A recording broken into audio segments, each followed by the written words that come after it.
नमस्कार, स्वागत है आपका हमारे चैनल में। मैं हूं आपके साथ शिखा कौशिका। चलते हैं हमारी कुछ खास रिपोर्ट की तरफ। प्रभात वेलफेयर सोसाइटी की अध्यक्ष मंजुलिका अस्थाना से खास मुलाकात, खास बातचीत। विभिन्न क्षेत्रों में समाज सेवा में सक्रिय रहने वाली मंजुलिका अस्थाना मीडिया से वार्ता के दौरान अपने जीवन काल में होने वाली उपलब्धियों के संबंध में विस्तृत चर्चा की। इस टीवी में आपका स्वागत है। आज हमारे बीच समाज सेविका मंजुलिका अस्थाना जी हैं। हम उनसे बात करेंगे कि जिस तरीके से समाज सेवा में वो लगातार तत्पर रहती हैं और समाज के लिए लगातार काम करती हैं। तो मंजुलिका जी, जो हमारे दर्शक देख रहे हैं, एक बार उनको अपना परिचय दे दें और आपका हमारे चैनल में बहुत बहुत स्वागत है। नमस्कार, मेरा नाम मंजुलिका अस्थाना है और मैं जो हूँ एक पेशे से मैं टीचर भी हूँ और साथ में मैं जो हूँ शेफ़ हूँ और एक सोशल वर्कर भी हूँ। और हमारा एक हॉबी ये भी है कि कुकिंग में है, प्लस जो है इसमें हम लोग जो है जितने भी अभी तक जितने कॉम्पिटिशन्स हुए हैं उसमें हमने जो है इनको पार्टिसिपेशन किया है और अब जो है बहुत ही मतलब ऊंची पोस्ट पे आ चुके हैं। तो अब जूरी में जाती हूँ, एज ए जज बन करके जाती हूँ कुकिंग कॉम्पिटिशन में। मंजुलिका जी, जिस तरीके से आप समाज सेवा कर रही हैं, आपने कहा इतने सारे आपके पास जो हुनर हैं, बहुत सारे हुनर हैं आपके पास। तो जिस तरीके से अभी अगर बात करी जाए तो सबसे पहले तो इसके लिए हम ये पूछेंगे कि किसका इसमें विशेष आपका सहयोग रहा, परिवार के लोगों का, या किस तरीके से सहयोग रहा कि जो आपके पास इतने सारे हुनर हैं? इसमें मैं क्या बोलूँ, हुनर तो है, लेकिन जो है इसमें हमारा जो है बैकग्राउंड हमारा बेसिकली इसमें आता है कि हमारा फैमिली बैकग्राउंड क्या है। तो मेरे फादर एक डिग्री कॉलेज में प्रोफेसर थे, एचओडी ऑफिस डिपार्टमेंट थे, एक कह सकते हैं हम लोग वो साइंटिस्ट थे बहुत बड़े। और उन्होंने जो है बहुत सारे उनके पेपर्स पब्लिश हुए थे। तो उन्होंने जो है पीएचडी की थी। He was a doctor PN Asthana. He was a very well renowned personality and he was a HOD of physics department and ex-principal in degree college. So and he was a second lieutenant also. तो वो बहुत सारे ऐसे काम करते थे वो, जैसे जो व्हीकल सेक्शन है, जो बच्चे वीक होते थे उनको घर में ट्यूशन्स वगैरह पढ़ाना, और उस तरह से मैं देखती रहती थी। वो बहुत सारे काम करते हैं। उसके अलावा जो है एक तरह का सोशल वेलफेयर के लिए वो काम करते थे। तो मैं उन्हीं से प्रेरित हुई और आगे चल के मैंने जो है मैं टीचिंग प्रोफेशन में भी रही। और उनको देख कर के फिर मैं उस समय जब मैं अनमैरिड थी तो मैं आस पड़ोस के कुछ बच्चे आते थे तो मैं उनको फ्री ऑफ कॉस्ट मैं भी पढ़ाती थी। तो फ्री ऑफ कॉस्ट, और वो आकर के पढ़ते थे। फिर मेरा एक स्कूल में मेरा अपॉइंटमेंट हो गया तो मैं वहाँ पढ़ाती थी बच्चों को। तो इस तरह से मैं डबल एम इंग्लिश बीएड हूँ, तो मैंने अपनी एक एजुकेशन को मैंने अपना यूटिलाइज किया। और मेरा काम है कि मैं अपनी जो शिक्षा है उसको दूसरों तक पहुंचाऊं और समाज के लिए भी जो अशिक्षित वर्ग है उसको मैं शिक्षित करूं। एक तरीके से एक आ जाए कि आपको विरासत में मिला। हाँ, कह सकते हैं आप, विरासत में मिला है मुझे। मंजुलिका जी, दूसरी ये हम हमारे जो दर्शक देख रहे हैं उनको एक बार ये बताएं कि जिस तरीके से समाज सेवा आप करती हैं, तो समाज सेवा तो बहुत सारे लोग कर रहे हैं। अगर देखा जाए तो हर जगह समाज सेवा लोग कर रहे हैं। समाज सेवा के भी कई तरीके जो हमारे मीडिया के नज़रिए से देखे जाते हैं, कि जिसमें बहुत सारे लोग तो सिर्फ फोटो खिंचाते हैं और कुछ इस तरीके से करते हैं, लेकिन आप वाकई में समाज सेवा करती हैं। तो आज जो हमारा मैं इंटरव्यू ले रहा हूँ आपका अपने चैनल के माध्यम से, तो आप बताएं कि किस किस मुद्दे पर और किस विषय पर आप समाज सेवा करती हैं। पहले तो मैं ये बता दूं, ये जो समाज सेवा है ये तो अब ऐसा प्रचलन स्टार्ट हो गया है कि लोग अपनी एनजीओ का रजिस्ट्रेशन करवाते हैं या चीज़ें करते हैं। ये चीज़ें हमने बचपन से ही देखी हैं अपने घर में, अपनी मदर को। मेरी मम्मी जो है कोई भी हमारे घर जैसे आता था तो बिना खाना खाए नहीं जाता था। कोई गरीब लोग आते, किसी को कोई ज़रूरत होती थी, उनको गर्म कपड़े देना, जो भी चीज़ मतलब नेसेसिटी होती हैं एक जन कल्याण के लिए, वो ऐसे ही किया करती थी। तो हमने उनको देखा है। तो आगे चल कर के जब मैं बड़ी हुई तो मैंने देखा कि वो जो है सारे जो घर में सब जो है मम्मी पापा सबके लिए सोशल वेलफेयर के लिए काम करते थे। तो उसके बाद हम भी जो है यही सोशल वर्क वगैरह उनको देखते देखते हमारा भी, हम लोगों का भी यही था कि हम भी सबकी मदद करने की एक भावना हमारे अंदर रहती थी। किसी को कोई अगर मदद मांगता था तो हमारे पास से कोई खाली नहीं जाता था।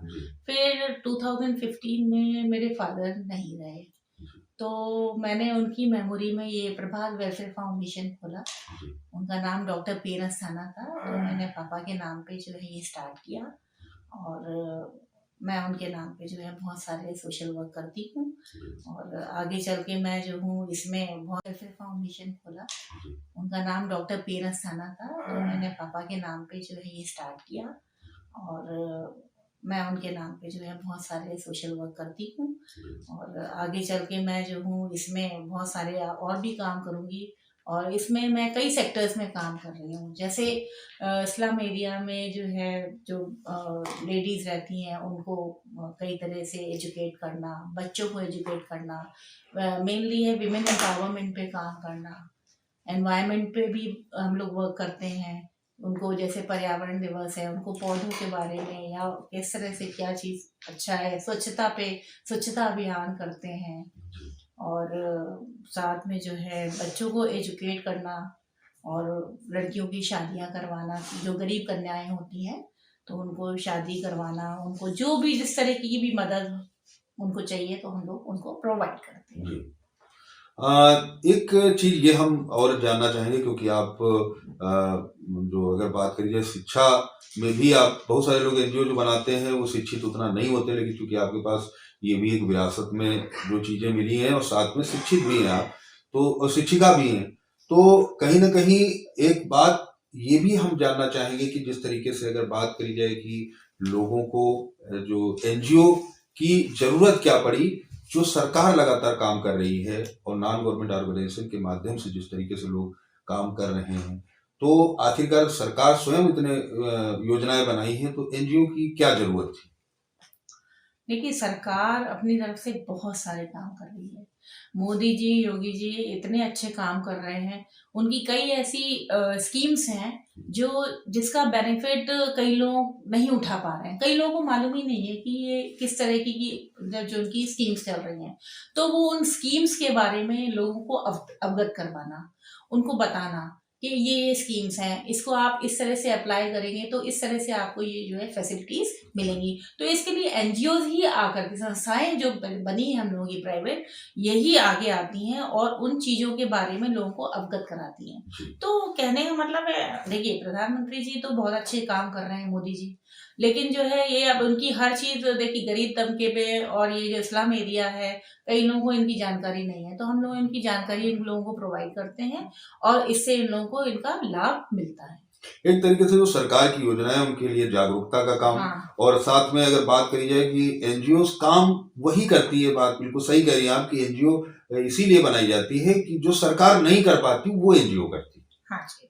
तो उनकी जो भी स्कीम्स हैं, जो भी योजनाएं हैं, हम लोग उससे अवगत कराते हैं, प्लस उनको जो और फैसिलिटीज हैं वो हम लोग प्रोवाइड करते हैं।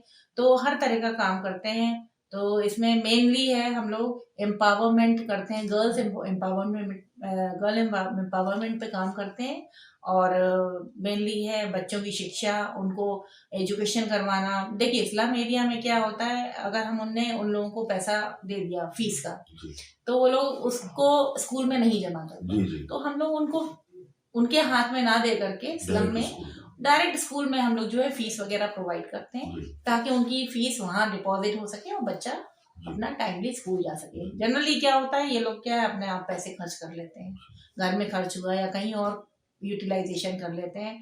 मेन जो स्पेसिफिक इनका काम है, जैसे कि हमने कहा कि इसकी फीस आप, अब वो लोग तो मांगने आते हैं हमसे कि हमको जो है इसकी फीस जमा करनी है, आप कुछ मदद करिए, तो हम लोग डायरेक्ट स्कूल में जमा कर देते हैं। तो ये चीज अभी अगर बात करी जाए कि आपकी संस्था के माध्यम से लगभग कितने लोग लाभान्वित होंगे? अब एक मैं उसका पूरा गिनती नहीं पूछ रहा हूँ, मतलब एक जो आइडिया। देखिए हम ये 2019 से कर रहे हैं जी, 2018-19 से ये काम कर रहे हैं अपना। तो इसमें अभी तक तो कम से कम नहीं तो 4 से 5 हज़ार लोगों तक हम जी। अपनी सेवा पहुंचा चुके हैं। जी प्लस वृद्धाश्रम में भी हम लोग ये काम करते हैं। जी वृद्धाश्रम में लोगों को जैसे अभी कल भी हम लोग गए थे, यहाँ जी एक वृद्धाश्रम है स्नेहधारा, तो वहाँ पे मेरी मदर इन लॉ का बर्थडे था, मेरी सासू जी का, तो उसमें जो है उनको वृद्धाश्रम में जा कर के लोगों को हम लोगों ने गर्म कपड़े बांटना, खाने पीने की चीज़ें बांटना, कोयला वगैरह या रूम हीटर्स वगैरह ये सब चीज़ें प्रोवाइड करते हैं। जी और वृद्धाश्रम के अलावा जो है आपका जो ये अनाथालय है, अनाथालय में जाकर के बच्चों को उनकी शिक्षा से संबंधित चीज़ों को प्रोवाइड करना, या उनको कुछ वोकेशनल ट्रेनिंग्स वगैरह दिलवाते हैं, ट्रेनिंग दिलवाते हैं, ताकि वो बच्चे कुछ सीख कर कोयला वगैरह या रूम हीटर्स वगैरह ये सब चीज़ें प्रोवाइड करते हैं।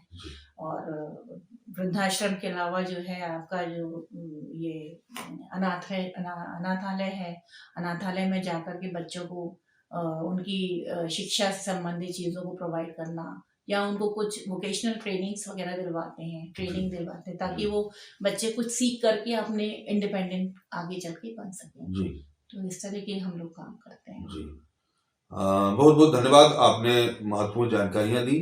और जिस तरीके से ये हमारी शुभकामनाएं, आज नववर्ष का अगर बात करिए 2024 का अभी नववर्ष की शुरुआत है, जनवरी का टाइम है, दूसरा दिन है, तो कहीं ना कहीं हमारी टीम की ओर से, हमारे चैनल की ओर से आपको और आपके परिवार को और आपकी टीम को बहुत बहुत शुभकामनाएं। अच्छी लगी होगी हमारे चैनल को लाइक, सब्सक्राइब और शेयर करना मत भूलिए। ऐसी ही खबरों के लिए बने रहे मेरे साथ। नमस्कार।